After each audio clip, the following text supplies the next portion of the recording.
বিসমিল্লাহির রহমানির রহিম। হে সমস্ত জগৎবাসী, আজ আমি শামীম আলী চিশতি একটি কথা নিয়ে আসলাম। সেই কথাগুলো অবশ্যই খেয়াল করে শুনবেন ইনশাআল্লাহ। দেখুন, এই পৃথিবীর মানুষ আল্লাহর ইবাদত করতে করতে করতে করতে মরতে মরতে একদিন মরে যাবে, কিন্তু কোনোদিন আল্লাহর সাক্ষাৎ কপালে জুটবে না। আর আল্লাহর সাক্ষাৎ কেন জুটবে না, এই বিষয়ে আলোচনা করব। কারণ কোরআনে একটি আয়াতে এই কথাও বলা হয়েছে, দুনিয়ায় যারা আমি আল্লাহকে দেখলো না, দেখার চেষ্টা করলো না, হাসরের দিন তারা অন্ধ হয়ে উঠবে। তবে পৃথিবীর সমস্ত কিছুর আকার আছে। 18,000 মাখলুকাতের দিকে লক্ষ্য করলে তার আকার আছে। এখন বলি কি আল্লাহ নিরাকার, আল্লাহ দেখতে পাওয়া যায় না, আল্লাহর কোনো আকার নেই, তাহলে কিন্তু সেই কথাটি কেটে যাবে যে কুল হু আল্লাহু আহাদ আল্লাহুস সামাদ। হুস সামাদের মধ্যে আল্লাহ যেটা বুঝিয়েছেন যে আমার কোনো কিছুর কম নাই, আমার সব কিছু আছে, আমি স্বয়ং সম্পন্ন। তাহলে এই কথা যদি বলা হয়, তাহলে আল্লাহকে অসম্পন্ন করা হচ্ছে কিসের মাধ্যমে? যে আল্লাহর আকার নেই। তাহলে যদি থাকে সেটি কি আকার, এবং সেই আকারটি দেখতে হলে আমাদের কিভাবে কি করতে হবে? যে আমরা দুনিয়াতে নামাজ, রোজা, হজ, যাকাত সমস্ত কিছু করতে করতে করতে করতে একদিন মরতে মরতে মরে যাব, কিন্তু আল্লাহর সাক্ষাৎ থেকে আমরা বঞ্চিতই থেকে যাব, যে হাসরের দিন আমাদের অন্ধ হয়ে উঠতে হবে। তবে যদি আল্লাহ এতটুকু ক্লিয়ার করে থাকে যে খালাকাল ইনসানি আদম আলী সুরাতিহি, যে আল্লাহ কি বলেছে যে আমার স্বরূপ থেকে আমি আদমকে সৃষ্টি করেছি, আর আদমের কালবের মধ্যে বসে আমি আদমের মুখ দিয়ে কথা বলি, এবং আদমের মুখ দিয়ে কথা বলি না শুধু, আমি কি করি, আমি সমস্ত মাখলুকাতকে পরিচালনা করি। সমস্ত গ্রহ, নক্ষত্র, সমস্ত তারা, সমস্ত কিছু, পাতাল, মত্ত, আকাশ, ভূমি, সমস্ত কিছুই আমি পরিচালনা করে থাকি। তাহলে আল্লাহ যদি পরিচালনা করে থাকে, তাহলে আল্লাহ নিরাকার হয় কি করে?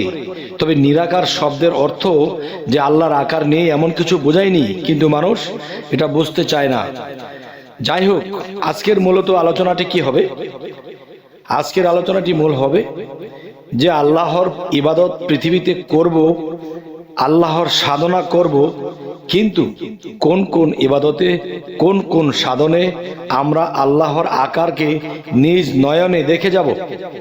সেই নয়নটি শুধু আধ্যাত্মিক রুহানি জগতেই নয়, সেই নয়নটি এমন হবে যে বাহ্যিক চর্মচক্ষু দিয়ে আল্লাহকে দেখার ব্যবস্থা, এবং রুহানি জগতে দিব্য চক্ষু দ্বারা আল্লাহকে দেখার ব্যবস্থা। তবে আজকের আলোচনার মূল এটি হবে যে বাহ্যিক চক্ষু দিয়ে আল্লাহকে কি কখনো দেখা যায়?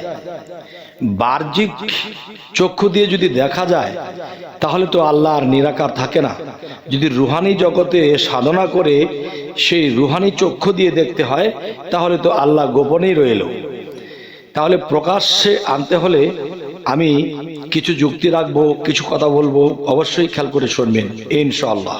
দেখুন, কোরআন হাদিস পড়তে পড়তে আমরা একদিন মরতে মরতে মরেই যাব, কিন্তু কখনোই আল্লাহর সাক্ষাৎ, আল্লাহকে চর্মচোখে দেখার সৌভাগ্য হবে না। যে পৃথিবীর মানুষের স্বপ্ন যুগে হোক, রুহানি জগতে হোক, সাধন বলে হোক, ধ্যান বলে হোক, জ্ঞান বলে হোক, আল্লাহকে সাধকরা দর্শন লাভ করেছে। এখন যারা সাধারণ মানুষ ওরকম সাধনা করতে পারে না, এরা কিভাবে আল্লাহর দর্শন লাভ করবে? এবং দিব্য চক্ষু দিয়ে আল্লাহকে দেখতে হয়, বা জ্ঞান চক্ষু দিয়ে আল্লাহকে দেখতে হয়। তাহলে যাদের দিব্য চক্ষু খুলে নেই, তারা কি আল্লাহকে দেখবে না? আর আল্লাহ তো বলেছে, দুনিয়ায় যারা আমাকে দেখলো না এবং দেখার চেষ্টা করলো না, হাসরের দিন তারা অন্ধ হয়ে উঠবে। তাহলে সারা জীবন ইবাদত করে যদি সেই অন্ধ হয়ে আমাদের হাসরের দিন উঠতে হয়, তাহলে তো আমাদের এই ইবাদতের কি মূল্য রয়? তাই বলবো, হে সমস্ত জগৎবাসী, সকলের যেন জয় হয়। যাই হোক, আমি ছোট করে আলোচনাটি করছি। দেখুন, আমি প্রথম প্রমাণ দিচ্ছি যে এই যে মানুষ পীর মুর্শিদকে সেজদা করতেছে, অনেক লোক দূর থেকে হিমশিম করছে, নাউজুবিল্লাহ, আস্তাগফিরুল্লাহ, সেজদা একমাত্র আল্লাহ পাবে। আর সেই সেজদা মানুষকে মানুষ হয়ে মানুষ করছে। দেখেন, এর সবচেয়ে বড় দলিল হলো কি, যে আল্লাহ যখন বলেছিল হে ফেরেশতা সকল আমার আদমকে সেজদা করো, তখন সমস্ত ফেরেশতা আল্লাহর হুকুমে কি করেছিলেন? সেজদা করেছিলেন। একজন করেননি, না করার কারণে তিনি শয়তান হয়ে গেছে, লানত পেয়ে গেছে।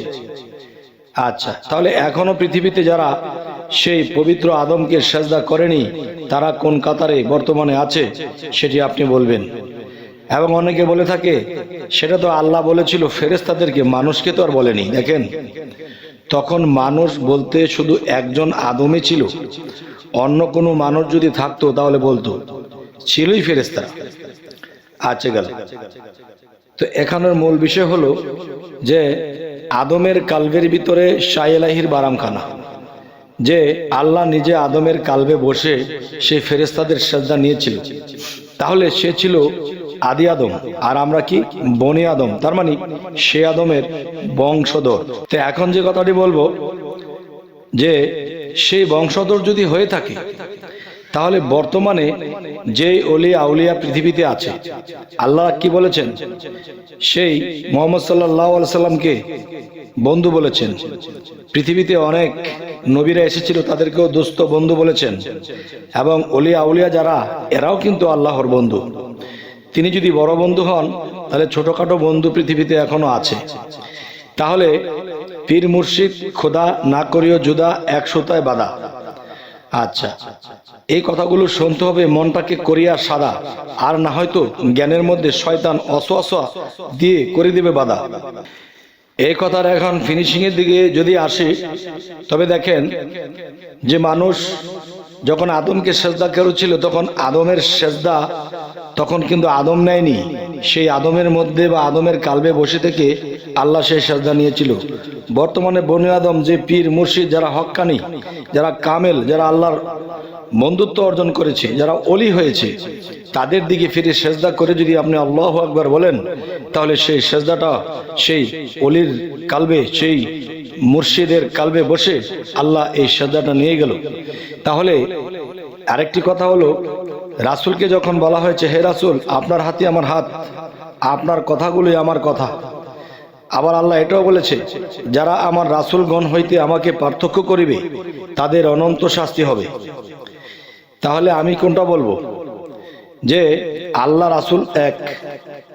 আচ্ছা, এরপর আমি বলবো যে যদি বলে থাকে হে রাসূল আপনার হাতে আমার হাত, তাহলে রাসূলের সুরত কার, রাসূলের জ্ঞান কার, রাসূলের হাত পা চোখ নাক কান কার? তাহলে আল্লাহর হাত যদি রাসূলের হাত হয় তাহলে রাসূলের সর্ব অঙ্গ আল্লাহর। তাহলে সর্ব অঙ্গ যদি আল্লাহর হয় তাহলে আল্লাহর মুখমণ্ডল কেমন? আল্লাহর মুখমণ্ডল রাসূলের মুখমণ্ডল, আল্লাহর হাত রাসূলের হাত, এটা আমি বলি না, আল্লাহ বলেছে। আচ্ছা, তাহলে রাসূলের সাথে আল্লাহ এক, রাসূল আল্লাহর সাথে এক। হে জগৎবাসী, যার চোখ আছে ইনশাআল্লাহ সকলে মিলে দেখ। তবে এই কথাটি অন্যভাবে নেবেন না, মিলাতে গিয়ে বলেছি। তবে হে সমস্ত জগৎবাসী, আজকের এই আলোচনাটি কি, যে রাসূলকে যদি কেউ দেখলো সে আল্লাহকে দেখলো। এখন রাসূল নেই, 1400 বছর আগে চলে গেছেন তিনি। বর্তমানে যদি একজন কামেল মুর্শিদকে দেখে তাহলে সে রাসূলকে দেখলো, আর যে রাসূলকে দেখলো সে আল্লাহকে দেখলো। এটা কি চর্মচোখে রাসূলকে কি কেউ দেখেছিল না? দেখেছিল। তাহলে সে রাসূল এখন কোথায়? সেই মুর্শিদের মধ্যে বিদ্যমান।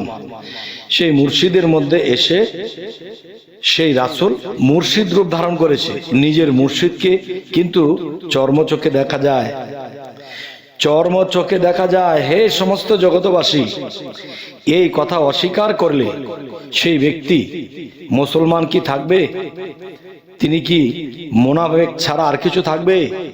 থাকবে না। তাহলে আল্লাহর কথা অনুসারে মুর্শিদের হাত রাসূলের হাত, রাসূলের হাত আল্লাহর হাত, আর সেই হাত ধরে যে বায়াত হয়েছে, এই কথা সূরা ফাতার মধ্যে আল্লাহ বলেছে। কি বলেছে? হে রাসূল আপনার হাতের উপর যারা হাত দিয়েছে তাদেরকে বলে দিন তাদের হাতের উপরে আমি আল্লাহর হাত আছে। যদি আল্লাহ বলে থাকে যে তাদের হাতের উপরে আমি আল্লাহর হাত আছে, আর বায়াতের সময় সেই হাত দেখতে হবে, আর না হয়তো আল্লাহ মিথ্যা বলেছে। নাউজুবিল্লাহ, আল্লাহ কখনোই মিথ্যা বলে না। তবে বায়াতের সময় নেকড়া দিয়ে, তেনা দিয়ে বা মাইক দিয়ে মুরিদ করা হচ্ছে, তাহলে হাতের উপর হাত যে আল্লাহর হাত আছে এটাও কিন্তু দেখার বস্তু। যাই হোক, এই সমস্ত জগতবাসী, অত দূর পর্যন্ত যাব না। যার জ্ঞান আছে বুঝে নেবে, আর অজ্ঞানীকে যদি গিলিয়ে খাওয়া দেয় তারপরও বমি করতে পারে। তাই জ্ঞানী লোকের ইশারা আর অজ্ঞানীর ধাক্কা, এরপরে যদি চিনতে পারে মক্কা। তবে হে সমস্ত জগতবাসী, আজকের এই আলোচনাটি আমি যেটি প্রকাশ করতে চাইলাম সেটি হলো কি? সেটি হলো আল্লাহকে চর্ম চোখে দেখার কি ব্যবস্থা। আপনি রাসূলকে দেখেছিলেন? আপনি একটা জিনিস চিন্তা করুন, হযরত মুহাম্মদ সাল্লাল্লাহু আলাইহি সাল্লাম 1450 বছর আগে তিনি ছিলেন, সাহাবারা কিন্তু তাকে দেখেছিলেন। তাহলে তার সুরত কার? আল্লাহ বলেছে, হে রাসূল আপনার হাতে আমার হাত। আল্লাহ যদি বলে রাসূলের হাত আমার হাত, তাহলে রাসূলের সুরত কার? আল্লাহ। তাহলে চর্মচোখে তারা দেখেছে। এখন যদি দেখতে চায় কেউ, তাহলে একজন কামেল মুর্শিদকে দেখলে সে আল্লাহকে দেখা হয়, সে খোদাকে দেখা হয়। সুবহানাল্লাহ। আচ্ছা, এটা হলো চর্মচোখে দেখা। আর একটা হলো কি? মারেফাতের দেশে, গুপ্ত দেশে, রুহানি জগতের দেশে যাইয়া আল্লাহর সাথে নূরে নূরান্বিত হয়ে আল্লাহর সাথে দেখা করা, কথা বলা, সেটা হলো আরেকটা স্তর। তাহলে সেই স্তর বাই স্তর যদি আমরা কখনো পৌঁছাতে পারি, ইনশাআল্লাহ আল্লাহ আমাদের থেকে কখনোই দূরে থাকবে না। তবে হে সমস্ত জগতবাসী, জানি না আজকের এই আলোচনা আপনাদের কতটুকু বুঝ হলো। যদি ভালো লাগে তো অবশ্যই আমাকে জানাবেন, যদি খারাপ লাগে তবু জানাবেন। অবশ্যই চ্যানেলটিকে সাবস্ক্রাইব করে রাখবেন, পরবর্তীতে কি ধরনের আলোচনা চাইছেন তাও জানাবেন। সকলেই ভালো থাকবেন। আল্লাহ হাফিজ।